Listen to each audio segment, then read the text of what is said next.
نامکمل ہے، اور عورت جو ہے یہ مرد کے بغیر نامکمل ہے. سمجھ رہے ہو؟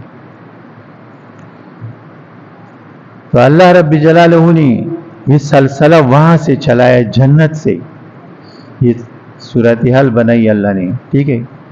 حضور نبی کریم صلی اللہ علیہ وسلم کے آنے سے پہلے نا عرب کی سرزمین پہ جو کچھ عورتوں کے ساتھ ہوتا تھا وہ اکثر آپ لوگ سنتے رہتے علماء سے کہ ان کے ساتھ کتنے غلط رویہ سے، کتنے غلط طریقے سے یہ لوگ پیش آتے تھے. مثلا لڑکیوں کو مارنا، ان کو زندہ درکور کرنا، ان کے ساتھ جو ہے نا اس طرح کا سلوک کرنا. اسلام جب آیا نا، حضور جب آیا، مسائل بہت تھے تو یہ ایک بڑا مسئلہ تھا یہ عورت والا. تو حضور نبی کریم صلی اللہ علیہ وسلم نے جب لوگوں کو کلمہ پڑھایا نا، لا الہ الا اللہ، ٹھیک ہے، محمد الرسول اللہ کلمہ پڑھایا نا، تو ساتھ ساتھ حضور نبی کریم صلی اللہ علیہ وسلم نے عورت کو عزت دی. ماں کا مقام اور مرتبہ یہ لوگوں کو سمجھایا. ماں کا مقام، ماں کا مرتبہ حضور نے لوگوں کو سمجھایا. بہن کا مرتبہ سمجھایا کہ بہن کیا چیز ہے. صحیح ہے، بہن کا مرتبہ سمجھایا. ٹھیک ہے. اور حضور نبی کریم صلی اللہ علیہ وسلم نے بیٹی کو بیٹی کے درجے میں، بیوی کو بیوی کے درجے میں، ماں کو ماں کے درجے میں، سمجھ رہے ہو، سمجھ رہے ہو، اور جو ہے نا خالہ کو خالہ کے درجے میں، اور پھوپھی کو پھوپھی کے درجے میں، یہ ساری حقوق سمجھائے اور عزتیں سمجھائی کہ ان کی عزت کیا ہے. ٹھیک ہے. تو اب اللہ تعالیٰ نے نا یہ سورۃ نور، میرا تو سچی میں دل چاہتا ہے کہ اس سورۃ نور کا پورا ترجمہ آپ کو پڑھا دوں ہر جمعے تھوڑا تھوڑا کر کے. خدا کی قسم ایسی چیزیں اللہ نے. اب اللہ تعالیٰ عورت کو عزت دینے لگا، عزت دینے لگا. یہ آج کل آپ دیکھتے ہو نا، یہ پڑھی لکھی عورتیں، پڑھی لکھی جو اپنے آپ کو سمجھتے ہوں گے کہ وہ پڑھی لکھی ہے، لیکن دراصل میں وہ پڑھی لکھی نہیں ہے.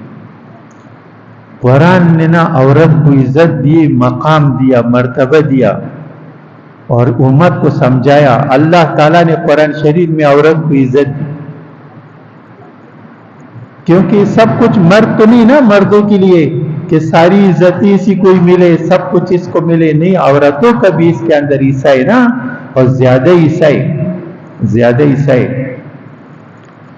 قرآن میں اللہ نے فرمایا وَأَنْكِحُوا الْأَيَامَ، کہ ان عورتوں کے ساتھ نکاح کرو. اور نکاح کا تجویز نہیں دیا، حکم دیا. کیا کرو؟ نکاح کرو. کوئی بندہ تم میں سے نا، بندہ بغیر نکاح کا نہ رہے. سمجھ رہے ہو؟ نکاح کرو.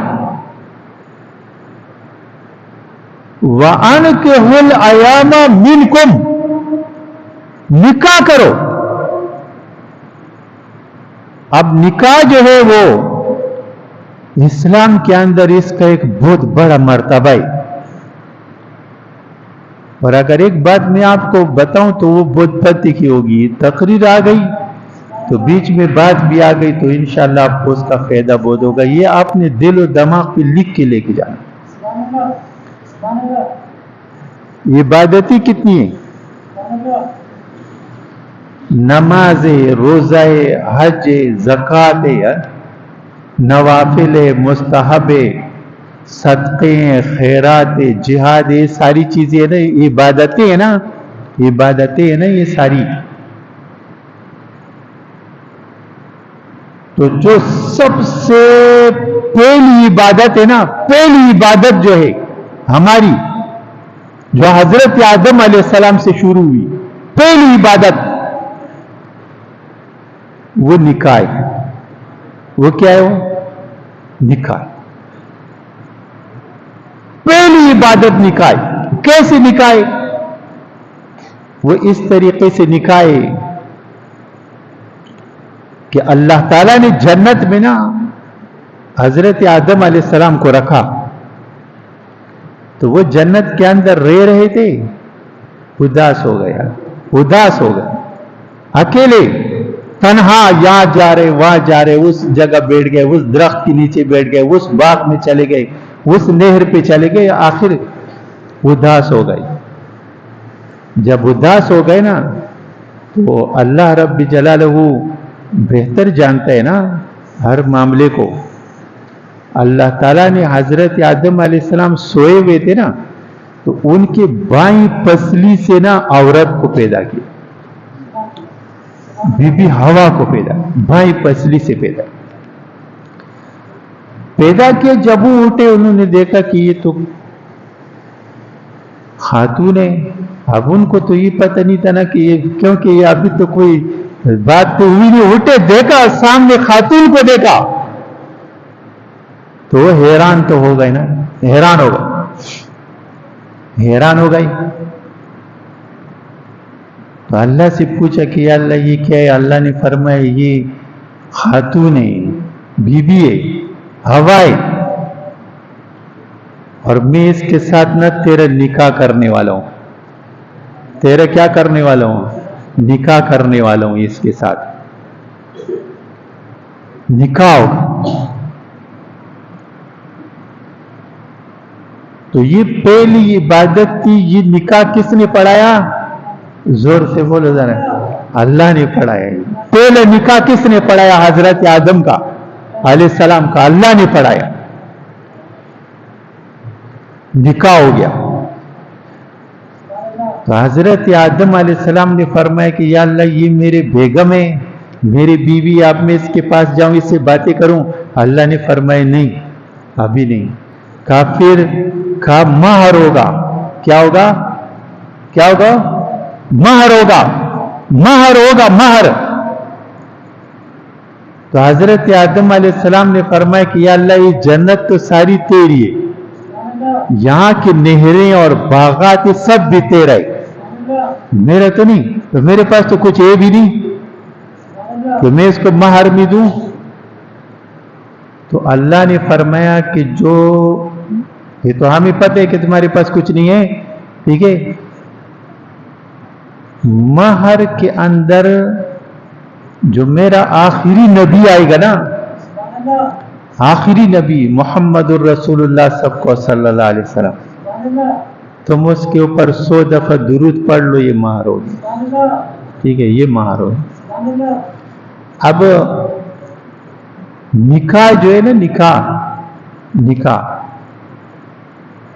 یہ تمہارا آدھا عبادت یہ ہے،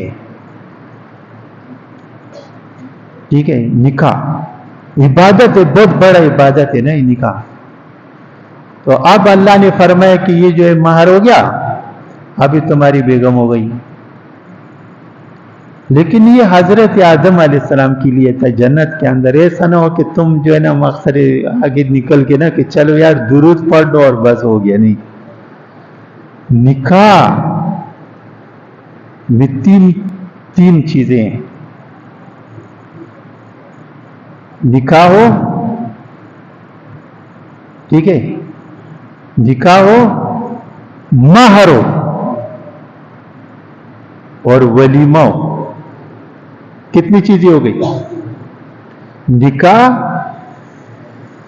مہر اور ولیمہ، سنت ہے ولیمہ، یہ 3 چیزیں نکاح میں۔ باقی جو کام ہے وہ آپ کا ہے، وہ اسلام کا نہیں ہے، جیز ہے، یہ وہ لوگوں کو، کنجریوں کو نچانا ہے، ڈوم میراسیوں کو بلانا ہے، ان پہ اپنا مال ضائع کرنا ہے، اپنا بھیڑا غرق کرنا ہے، یہ اسلام میں 3 چیزیں، 2 بندے ہوں، گواہ، ایک میاں ہو، ایک بیوی ہو، 2 گواہ ہو نکاح کی، بس اس کا نکاح